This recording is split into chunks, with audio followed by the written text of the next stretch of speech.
it does not apply. Like, it really doesn't work. If you don't know, this is Joe Rogan hosting a Holocaust denier on his show, because that's the thing now. Yeah. It really doesn't work. If you don't know, this is Joe Rogan hosting a Holocaust denier on his show, because that's the thing now. Yeah. You know, he used to rant about the deep state and, the mainstream media, and then he became mainstream media, and then actually instead thought the deep state meant anti-Semitic conspiracy theories. So it's also, there's a thing. Go ahead, Joe. When an all-white country wants to stay all-white, where people get very nervous of. Okay, if you have, Joe. Let's say China. Like, China is Chinese people. We all agree. About the 1960s, 1970s. No, I did not. And, you can look it up. This isn't like a conspiracy theory. It's the first things that come up on Google if you look it up. Okay, I'll check it out. Ireland is on track to be minority Irish by like 2070 or something like that. And it's like, I don't like that. People think of diversity as like every place on the planet should look like Jackson Heights in New York, and like then we're diverse. But to me, that's not diversity at all. Diversity is I go to Ireland and it's Irish. I go to China and it's Chinese. I go, How is that? I don't understand. What are we using? Like, do words have no meaning? Diversity to me is I go to Ireland and it's white and pure. Yeah. The blood of the Irish. You know what I mean? Like, and turning it all into sort of a. Okay, yeah. Keep them all separate, I guess. Yeah. Okay. Separate but equal. All right. Oh, God damn it. Oh, God damn it. Today we're looking at my main man. The top getter of views, Joe Rogan. Joe. Oh! One thing I learned about Joe Rogan is that Joe Rogan really likes these history podcasts, history programs, where it's like a guy telling a history story, but it's like a movie, Like, there's a bunch of these kind of stupid podcasts. I imagine they're all like this. It's like, the year is 1610. A guy's walking down whatever the version of a road was in 1610. He's walking down there, and he looks over, and he sees something that'll change everything for a long time, man. And that guy's name was Alexander the Great. And that was the day that he was like, I'm going to do some history stuff. Anyway, check out BetterHelp.com, by the way. That's the podcast. That's the history movie podcast. They keep plugging BetterHelp. Talking about Alexander the Great or whatever crap, and they keep plugging BetterHelp. Ridge Wallet. I want to be alive during that time. I'm going to do a history podcast like that, just making things up, lying. But Joe found another guy like that, a Dan Carlin. I should reach out to R.M. Brown. We should start a new thing where that's just what we do. We don't even market it as being a joke. We just do a 100% hardcore history podcast, but the entire thing is completely made up. Just totally made up from the ground on up. Everything just going back and forth. And then see how long it takes before people start being like, none of this is accurate. I know, I am a historian, all right? I have my PhD in this one particular field. This was not how Rome fell. What are they talking about? The year is 1410 BDE. You're a young Visigoth rising in the morning, having slept as all men do of your age on a bed of fermented figs. You smell of a strange brew. Unusual, as wine and indeed drinks of any kind had not been invented yet. You emerge from your horse carcass, which everyone sleeps in this time period, to see the city you call home. Rome is burning. The barbarian invasion, led by the Goths and vampires, has begun, and you spend your early days needlessly studying alchemy rather than trying to fit into the right clique. This would prove disastrous, as your peers, bursting from their horse entrails, immediately align with their chosen clans. You're left to try and bargain, holding up bulbs of garlic to your nipples to demonstrate your vampiric allegiance. But it's too late. Soon, a crash, a thunderous cavalcade of turnips comes landing upon your head. The fall of Rome has begun. This is Softcore History. I'm your host, Clark Moist, and today we're going to explore one of the most explored topics in all of history, yet equally, one poorly misunderstood. How one of the greatest empires the world has ever known transformed in a single day to become countries that we live in today. How Julius Caesar went from humble salad maker to the merchant of death, flinging a river of turnips on any that crossed his path. Better health. Do you like health? He didn't kill the most people.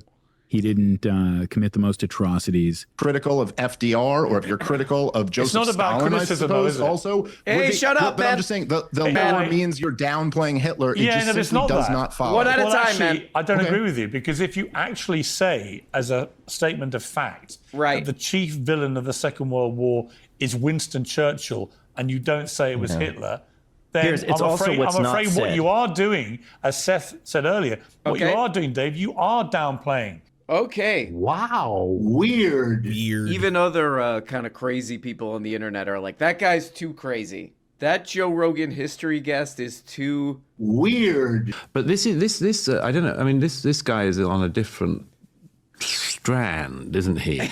But it's quite interesting that, Calm down. this Well, yeah, because obviously it's a spectrum, right? I mean, that guest that he had on specifically, he happens to be a white supremacist who, again, peddles in Holocaust denial. So, I mean, bringing clips of him or just trying to reference or source him and talk to him or even like have a conversation with the guy and he's just sitting there and he's just like, yeah, I mean, Joe, you get this, right? That, you know, the idea of diversity effectively is evil.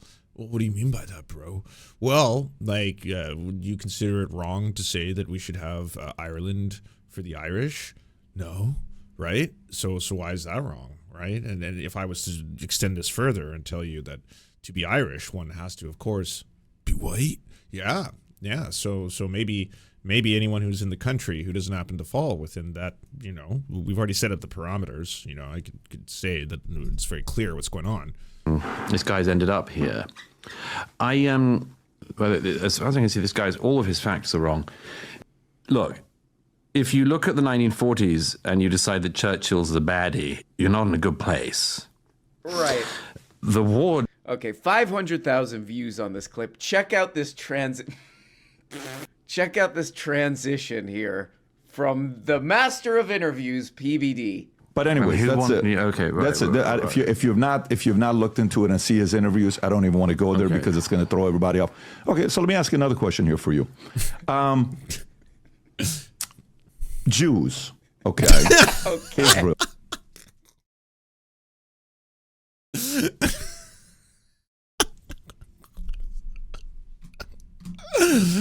Smooth.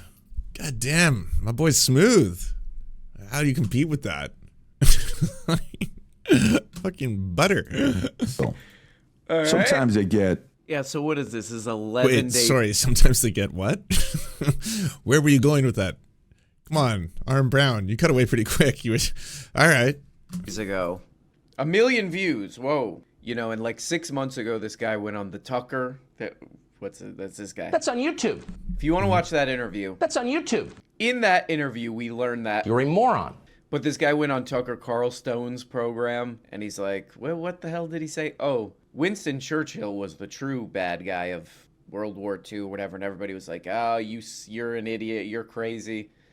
And then everybody was like, you're insane. You know, even a lot of right-wing kooks were like, it's a little too far even for us, this guy. So then he goes on Joe Rogan's program 11 days ago, and I listened to this whole thing.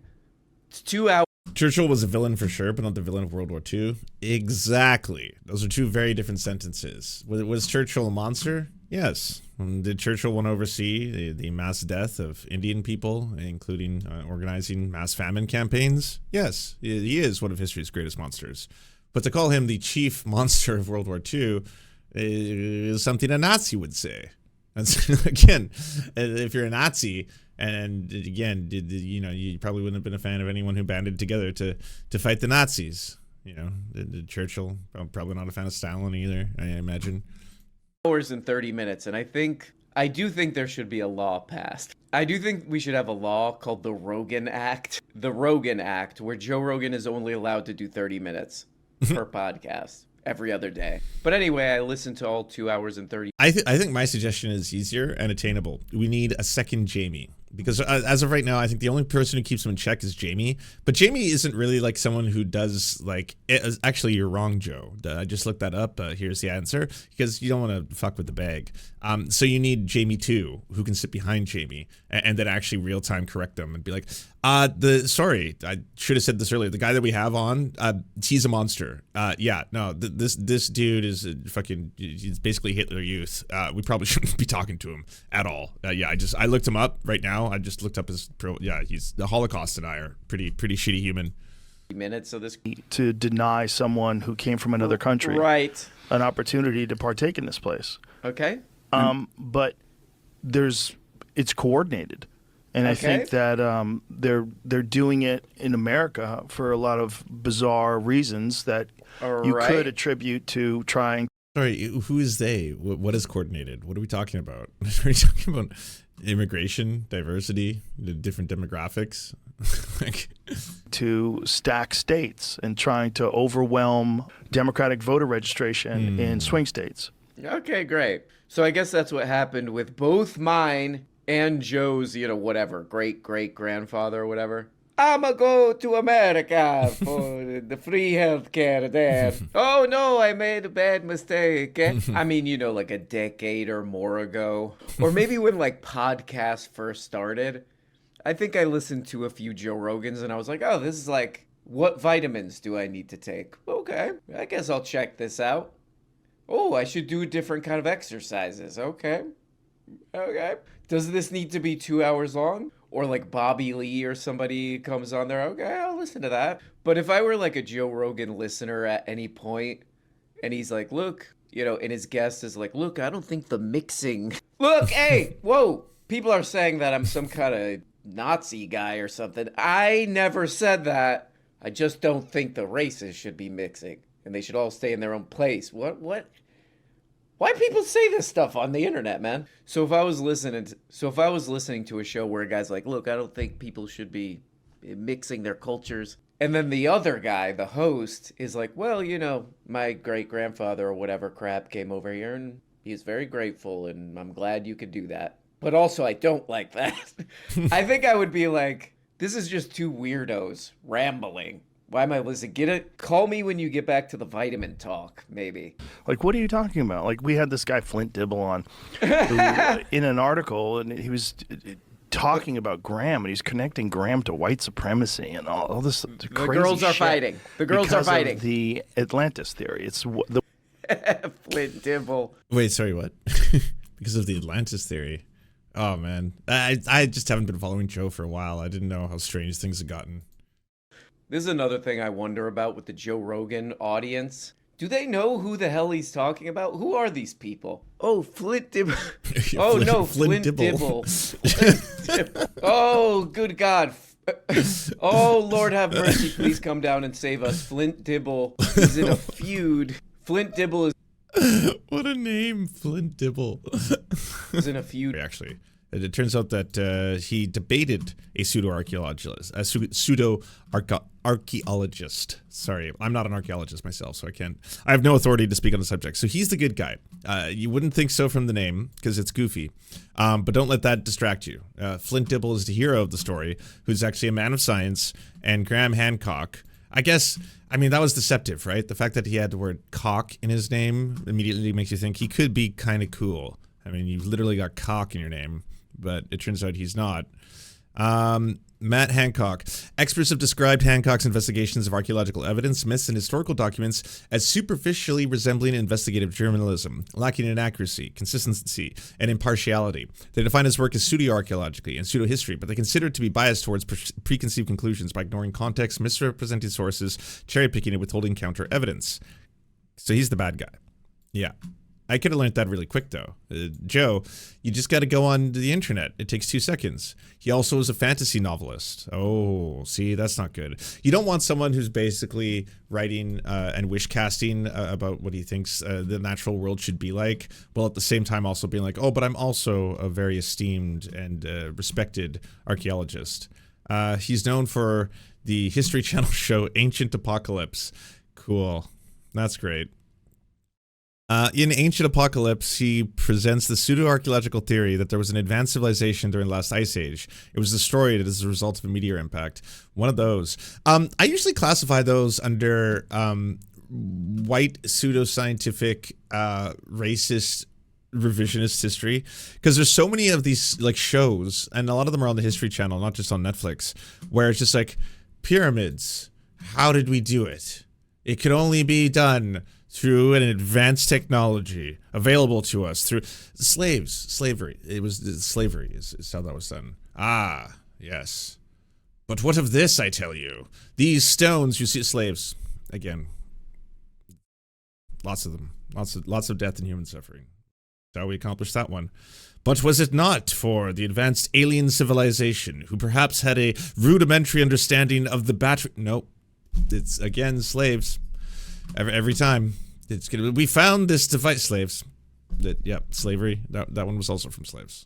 But destroy society with them. It's Yuri Bezmenov's prediction from 1984. Who? It's like you could pass that off as a ridiculous conspiracy theory if it wasn't totally accurate. There's been subversion, and that maybe our universities have been overrun for years with both funding, which we know is true, particularly from China.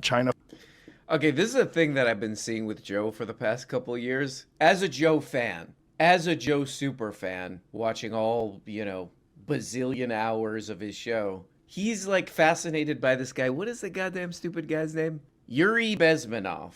It's kind of a reveal. It's kind of Joe like tipping his hand. Because it's like, we all of us do this. We need to stop doing this, I guess, but all of us do this where we like see something.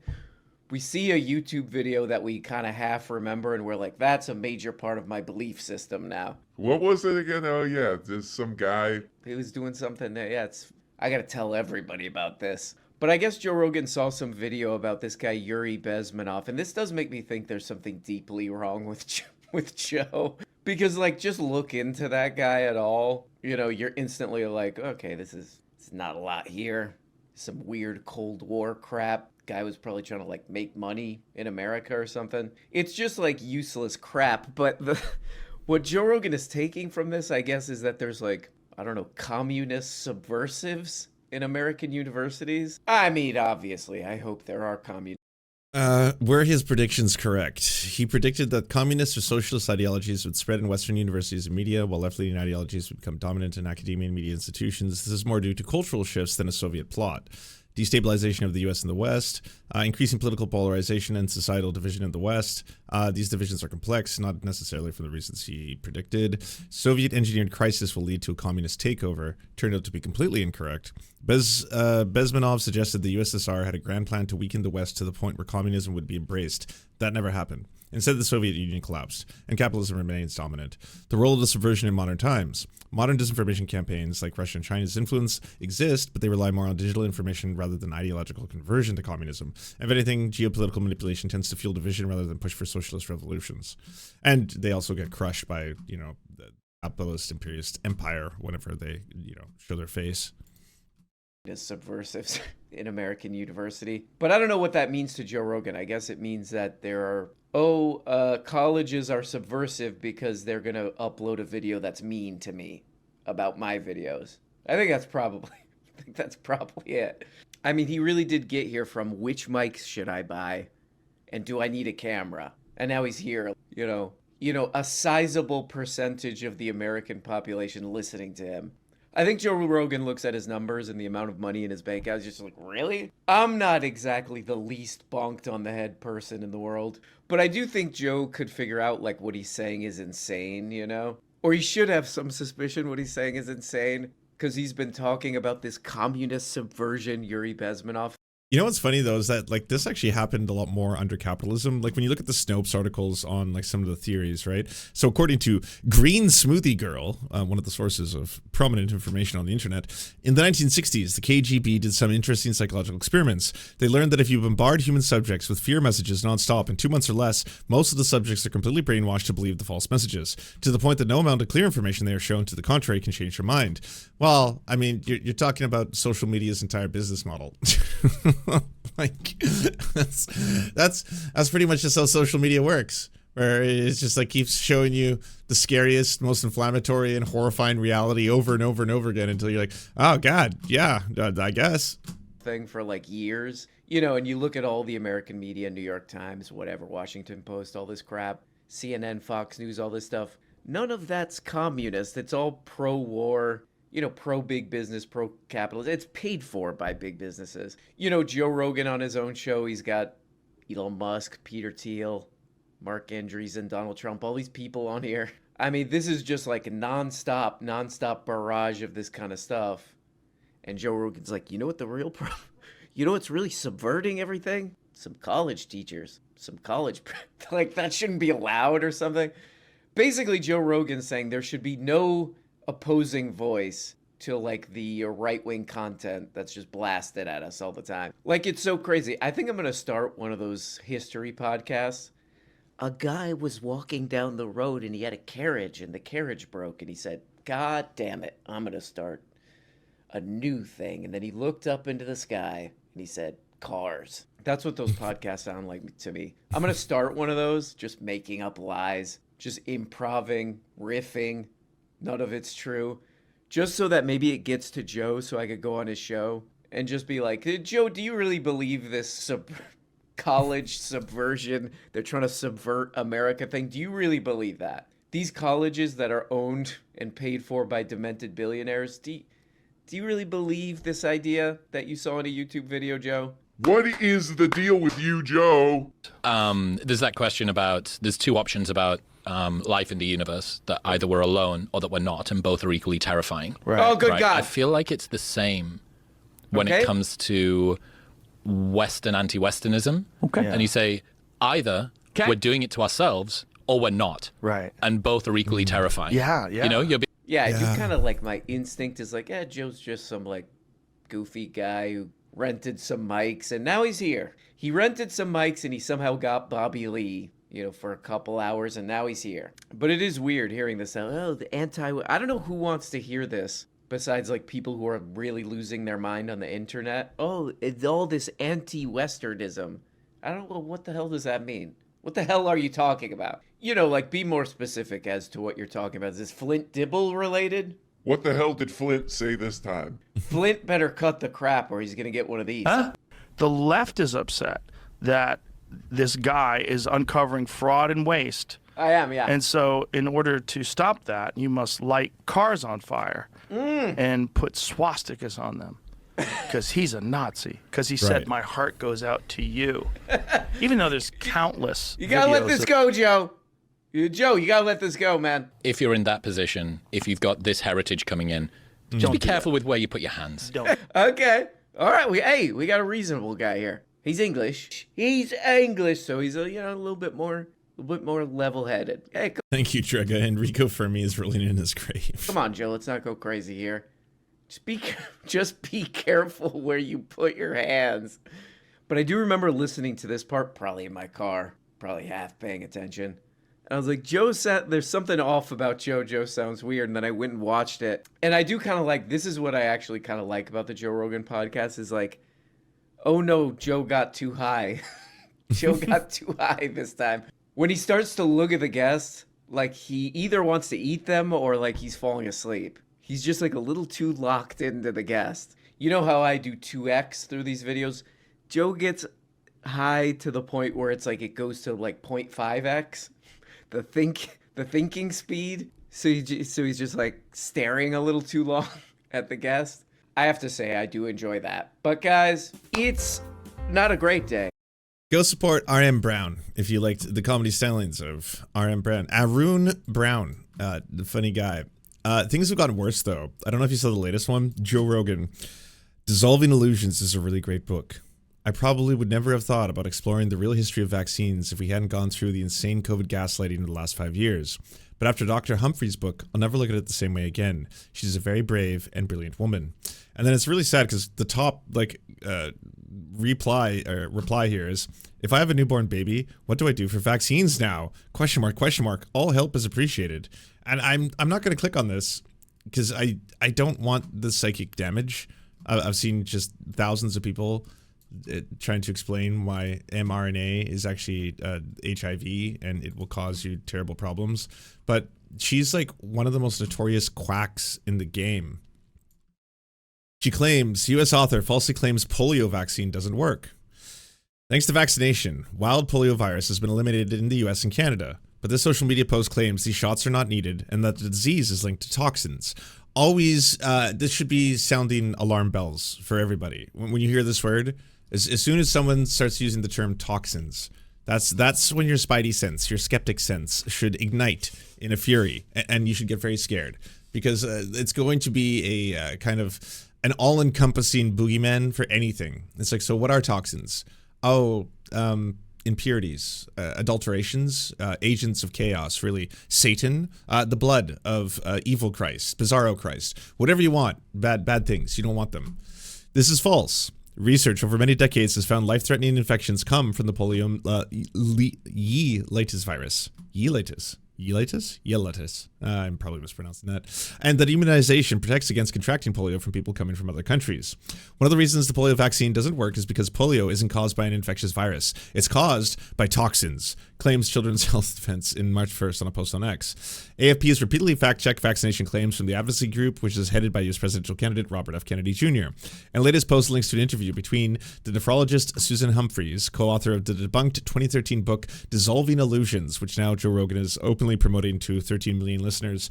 According to Humphries, there are no worthwhile vaccines, not even smallpox or tetanus, and certainly not the polio vaccine. Now, it's sad that this stuff works in like 2025, because I feel this would have a lot more, I don't know, bite if this was happening when this stuff was first coming out and people didn't fully understand it. If you're looking at it now where it's like, but we got mostly rid of those things. Lots and lots of people used to die from polio and measles, and then we figured out a way to prevent lots of people dying from polio and measles, and it was safe and cheap, effective, and mass distributed, and then we got rid of those things. But you didn't, you see, because you never actually got rid of a virus. 'Twas not a virus all along, it was toxins. So because it's toxins, they in fact do not work. And now you've got Joe Rogan, and I also, you can blame RFK Jr. for this, but I mean, Joe, he does have a pretty big responsibility, all right? He's got a massive TV show. He's got a huge audience. He's got millions of people listening to him. And now, again, RFK Jr. is in a position of a lot of power to be promoting absolute quackery to the general public, who, unfortunately, a lot of Joe's listeners are going to be people with kids who have children, and they're going to be sitting there and be like, oh, I didn't know this stuff was so dangerous for you. I wish someone had told me. If someone had told me, okay. So don't vaccinate your kids, is what I'm hearing.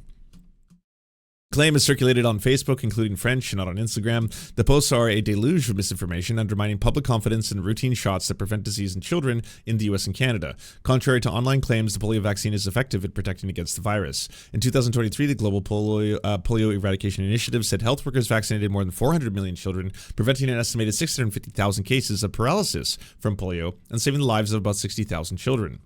The polio virus. Polio virus is highly contagious and can spread via people who do not show symptoms, according to the U.S. Center for Disease Control. Polio is not caused by a toxin, but by a virus, the polio virus. And again, something that we've kind of understood for a while. Most people who get infected are asymptomatic, and although some might suffer flu-like symptoms, the World Health Organization says 1 in 200 infections leads to irreversible paralysis, usually in the legs.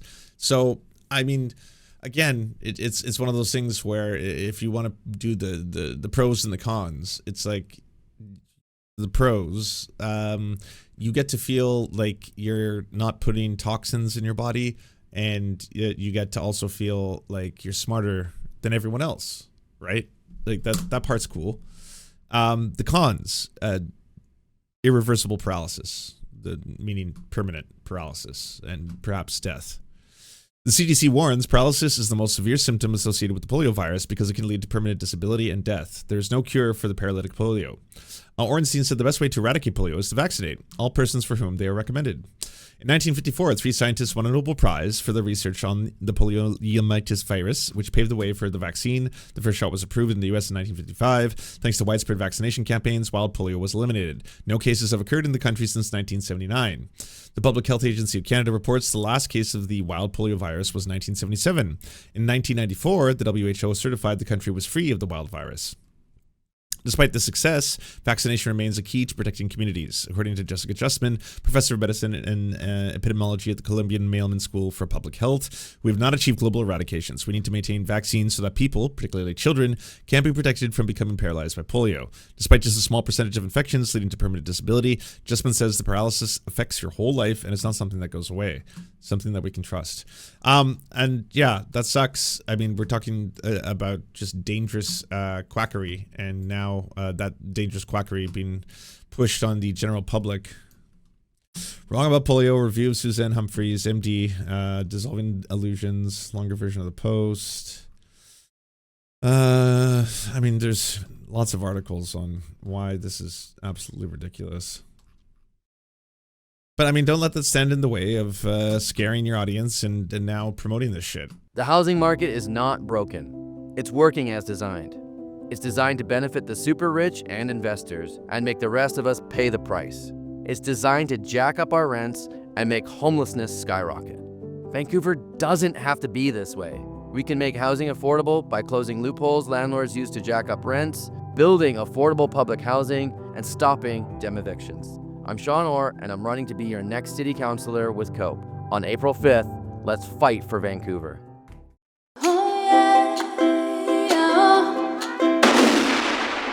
Don't let this happen to you. Go to serfscoffee.com to order the only end-to-end owned indigenous coffee company that delivers blood-free, conflict-free, and cruelty-free beans right to your door. 0% of people who drink serfscoffee.com have exploded spontaneously. By ordering right now, you get 10% off plus free shipping, and it's the best way to enjoy delicious coffee while not exploding. That's serfscoffee.com, serfscoffee.com. Thank you so much for watching, everyone. This video wouldn't be at all possible without the financial support of all the people whose names you see on the screen right now. And if you want to unlock secret bonus episodes, content that we can't post anywhere else, or get the videos early before anyone else gets to see them, please go on to patreon.com/theserfs. For as little as $1, you can help support this channel and help make more videos like this possible. Our executive producers are Anna Loves Riley, Adrian McCarthy, Bobby Lasers, Cheryl Alvarez, Comrade Junkie, Doug Caddy, Everything Important, Garrett Sandoval, Hagbard Celine, Jimmy Sombrero, Multimondi, Omni, Political Papi, Preston Kroll, Quiet 185, Richard Boehm, Riley and Anna, Roller Dragon, Cernicus, Stellar Gwyn, Sebastian Demel, Tigwig, Trav, and Words Greenwood. And also, it wouldn't be possible without all the names you see on the screen right now. Again, if you want to help produce this content, it's only made possible through the funding of our patrons. Head on down to patreon.com/theserfs. That's patreon.com/theserfs.